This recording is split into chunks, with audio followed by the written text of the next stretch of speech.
What's going on, y'all? Greg said it. Back with our inspiration motivation.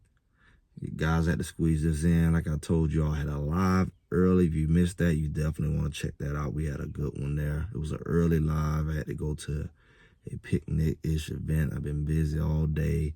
Swimming in the pool felt like.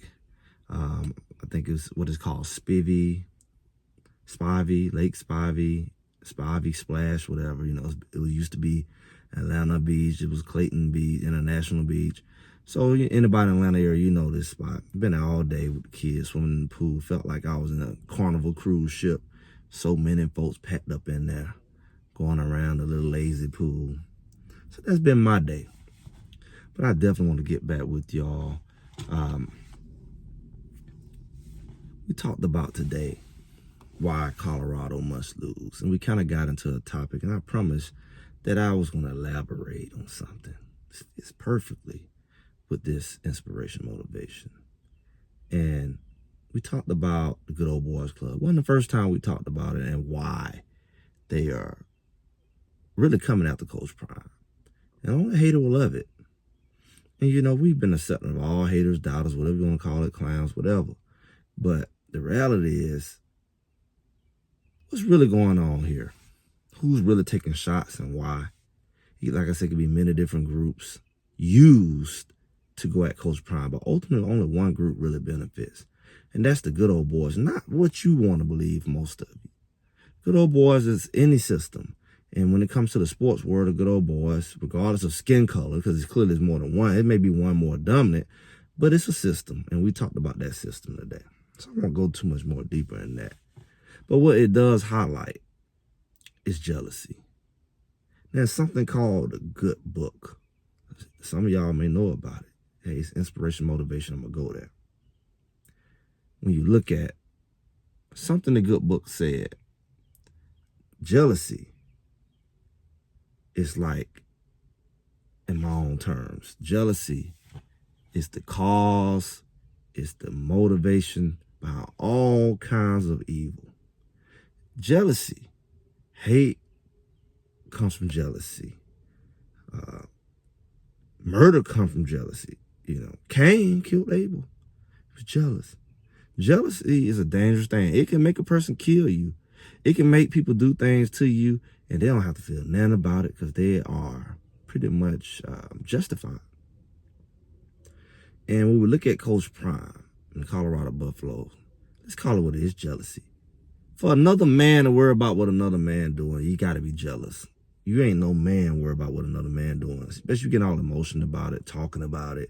Why are you worried about what he doing? If you don't like what he doing, you don't have to.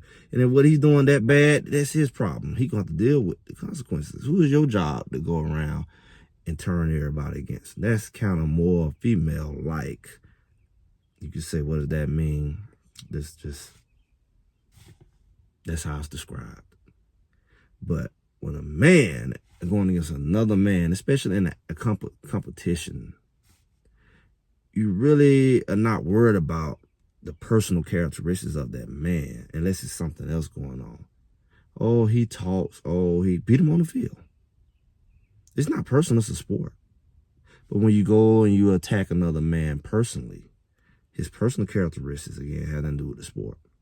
What he say, how he say, with the glasses he wear, the hats he wear, all that kind of stuff.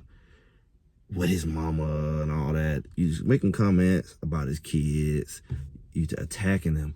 You're going a little past that. And I'm under the impression that that's jealousy.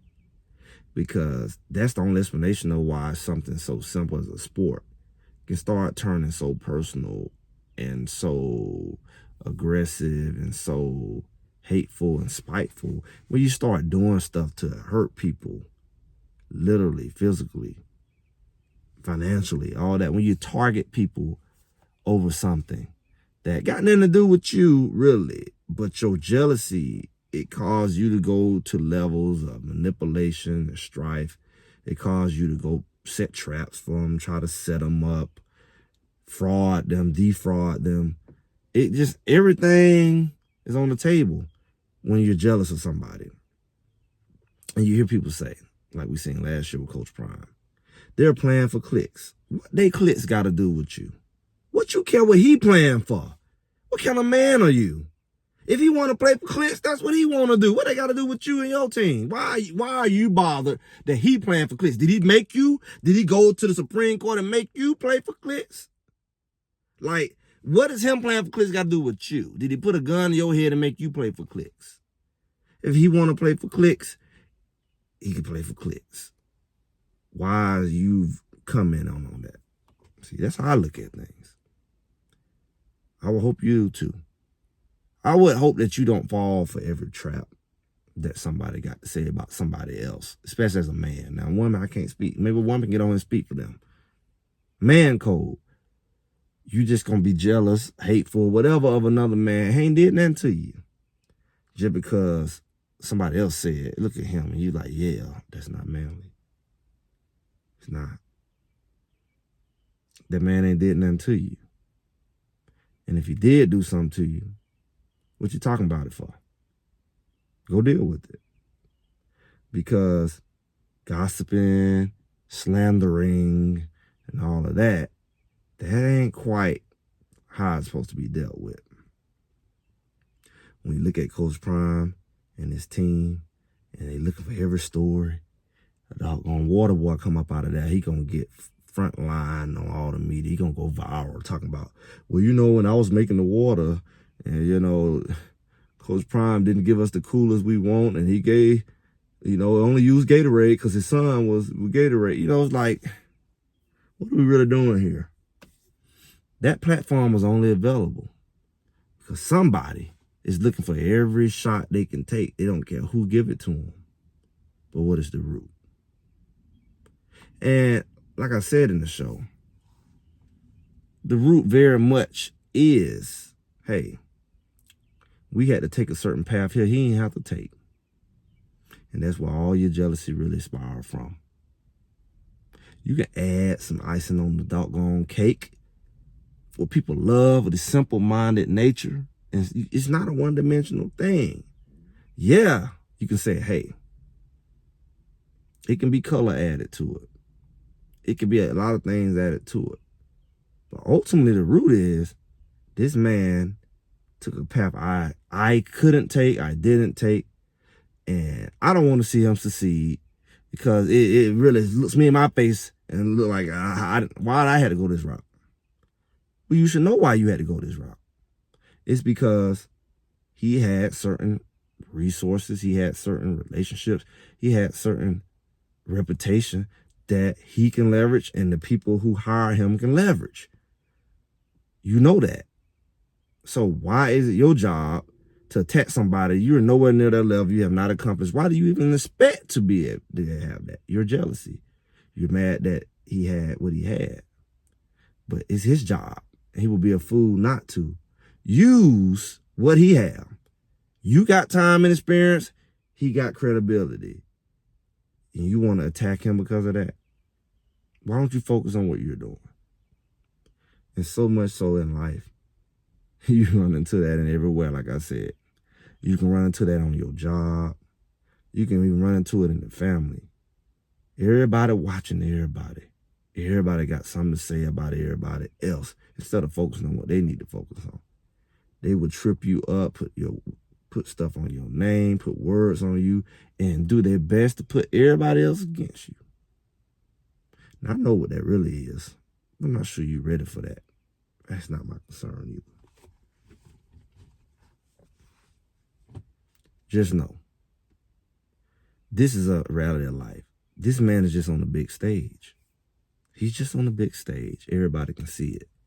He's not the only one on the stage where people that's taking shots at somebody and just mass bullying somebody because somebody else is jealous of them or somebody else is intimidated by him, and you jump on the bandwagon and you make it all about you. You don't even know why you even doing it. It's childish to want to see harm. How does it get to that level on somebody who ain't harmed you? Or because somebody else said something about them to stir you up. You shouldn't be that stirrable. Your processing should be a lot more complex as an adult. That people can't manipulate your emotions. They can't manipulate you to hate somebody over stuff that most of the time not even have. It's not even true. It's designed to stir you up. It's designed to turn people against that person. And you're not bright enough, I guess that's to see behind the fact that they're using you. So many people are used to knock Coach Prime and others, when these very same people you should be using as an inspiration. I know I do, because you can see people get the short end of the stick, or they get people coming at them and they didn't do nothing to these people. Maybe there's somebody else, but not these people. And the mass, the public, just destroy these people, come at them every which way, and feel like it's rightful for people to do that, but you don't want that to happen to you or your family, I would hope. And you wishing harm upon these people, and you celebrating their destruction, their demise. But it's very hypocritical is somebody set you up or came at you crazy, or your family crazy. You want justice, but you don't want these people to have their justice. You don't want these people to have a say of what's going on. You just want to see them get railroaded. You just want to see them get blackballed. You just want to see them fall from grace. What's in you that make you think that's acceptable? You need to look yourself in the mirror. You need to look yourself in the mirror to see why you celebrate the fall of others. Because jealousy may be the root. It may be lying at your feet, and you don't even know it. But it's up to you to know it. It's your life. It's going to be your cost to pay. Or maybe your kids, or maybe your grandkids. But while you celebrating and clapping for somebody else to fall, don't look for mercy when it's your time. Don't say nothing. Don't play hypocrite. Don't want justice when somebody lie on you, set you up, speak ill on your name.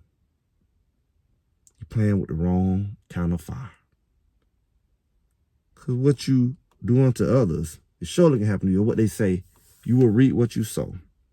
You shouldn't be so caught up into or so ready to cause, endorse, or even support somebody else's fall. That's just not the kind of game you want to play. Because you never know when it's going to be your turn. Right, wrong, or indifferent. It's not nothing to celebrate. It's not nothing to wish on nobody. Especially for the simple stuff we seeing. We're playing with the wrong kind of things. People got to get their life together. And these examples are just in front of us to really show what's really inside of you, what's inside of your character, that you can do that. Because you live long enough, you know somebody going to lie on you eventually. It's almost like you're going to attract it because you're okay with it. Because you said it's okay for him to get doggone lied on. It's really almost, you should expect it to hit your back door or your front door eventually. Because you're cool with it like that. You're okay with it. You celebrate it. Watch what you're doing. But I'm just Greg what Greg said it. Make sure y'all like, share, subscribe. And I'll talk to you soon.